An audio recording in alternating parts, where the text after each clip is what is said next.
मध्य प्रदेश की कुछ प्रमुख साहित्य ललित कला अकादमियाँ हैं और उनके नाम हैं और उनके जो स्थापना वर्ष है और उनका जो हेडक्वार्टर है या मुख्यालय है वो है इसमें दे रखा है।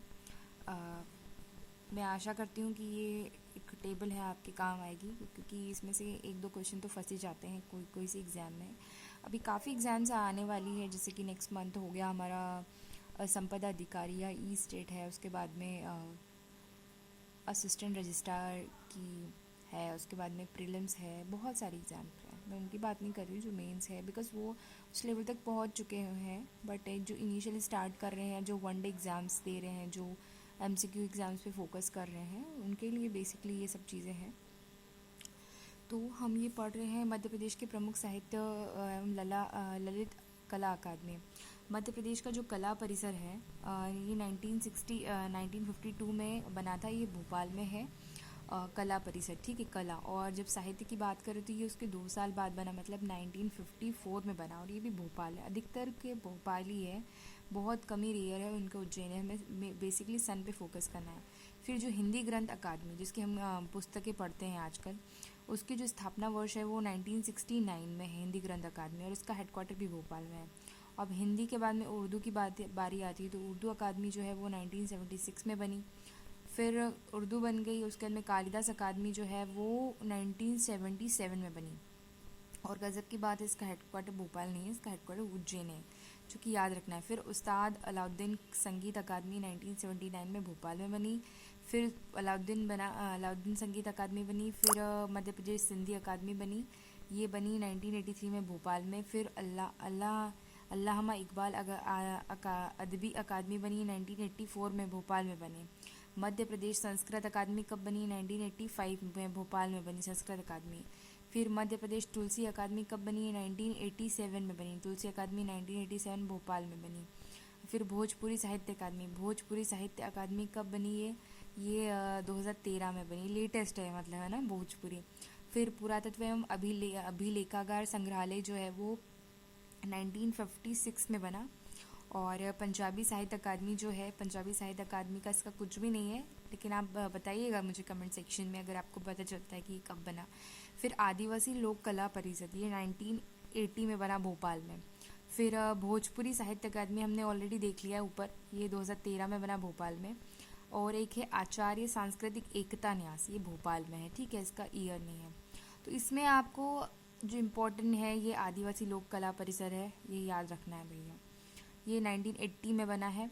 फिर उसके बाद में हिंदी ग्रंथ अकादमी भी इम्पोर्टेंट, 1969 में, उर्दू अकादमी 1976 में, कालिदास 1977 में। तो ये हमारी हो गई मध्य प्रदेश की प्रमुख साहित्य, कला और ललित अकादमियाँ, ठीक है। अब हम आते हैं आगे क्या चीज़ें हैं। हाँ, मध्य प्रदेश के संग्रहालय देख लेते हैं। संग्रहालय जो है बेसिकली मध्य प्रदेश में केंद्र शासन के संग्रहालय जो है, ये केंद्र शासन के हैं, मतलब जिसको फंडिंग कहाँ से आती है? सेंट्रल लेवल से आती है।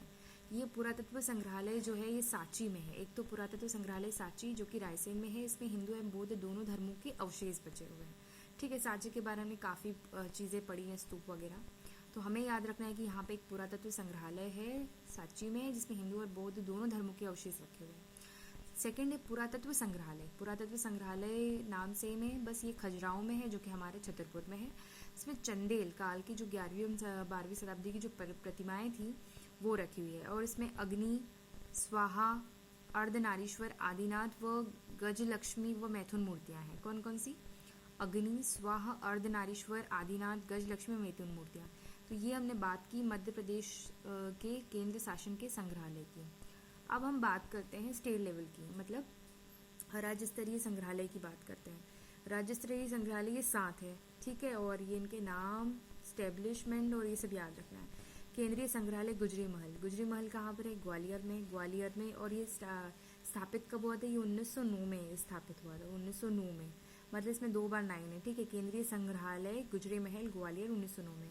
अब दूसरा है राजकीय संग्रहालय। अब ये राजकीय तो है, राजकीय मतलब कॉमन सेंस की, भोपाल में होगा, और इसके 2 सन दे रखे हैं, 1909 और 1964 में। अब थोड़ा सा इसका डिटेल पढ़ते हैं। राजकीय संग्रहालय की स्थापना भोपाल में सुल्ताना जहां बेगम के द्वारा 1909 में एडवर्ड संग्रहालय के नाम से की गई। किस नाम से? एडवर्ड संग्रहालय के। फिर केंद्रीय पुरातत्वीय संग्रहालय जो इंदौर है वो 1929 में बना, मूलतः नवरत्न संस्था थी। ये मूलतः क्या थी, ये एक नवरत्न संस्था थी। अगर देखो, अगर राजकीय संग्रहालय का एस्टेब्लिशमेंट का पूछे और अगर 1909 है तो ऑप्शन में नो लगाना है, और वो नहीं हो और 1964 है तो 1964 लगाना है। और ये मुद्दे की बात यहाँ रखना है कि ये आज़ादी से पहले बनी थी और जहाँ बेगम ने बनवाई थी और एडवर्ड संग्रहालय के नाम से बनाई थी। फिर केंद्रीय पुरातत्वीय संग्रहालय जो कि आई थिंक इंदौर में है, नौलखा के साइड में जो जू है उसके पास में है, 1920, ये मूलतः 1929 में बना था। फिर रानी दुर्गावती संग्रहालय जबलपुर में है, ये 1975 से 76 के बीच में बना था। फिर महाराजा छत्रसाल राजकीय संग्रहालय दुबेला में है। दुबेला कहाँ, छतरपुर में है, छतरपुर में दुबेला में। ये कब बना, निर्मित किया गया, 1955 में किया गया। फिर तुलसी संग्रहालय जो कहाँ पर है, ये सतना में है तुलसी संग्रहालय। ये रामवन में स्थापित किया गया 1978 में, यानी 1978 में तुलसी संग्रहालय। फिर त्रिवेणी, तुलसी हो गई और जैसे हम कहीं जाते हैं ना बरामदे में तो एक तुलसी लगी होती है, और त्रिवेणी तीन जो होते हैं, बरगद, पीपल और एक कौन सा है यार, नीम ही होगा शायद से, तो वो उसको त्रिवेणी बोलते हैं हमारे यहाँ पे। तो त्रिवेणी संग्रहालय जो है वो 2016 में बना था, वो 2016 में बना था, और जो उज्जैन में। अब थोड़ा सा नोट, केंद्रीय संग्रहालय इंदौर की स्थापना 1923 में होलकर शासन के शिक्षा विभाग के अंतर्गत एक संस्था के रूप में हुई थी, जिसका नाम नवरत्न मंदिर रखा गया था। ठीक है, बाद में 1929 में इसी भवन में संग्रहालय की स्थापना की गई। 1965 में संग्रहालय वर्तमान भवन में स्थानांतरित कर दिया गया।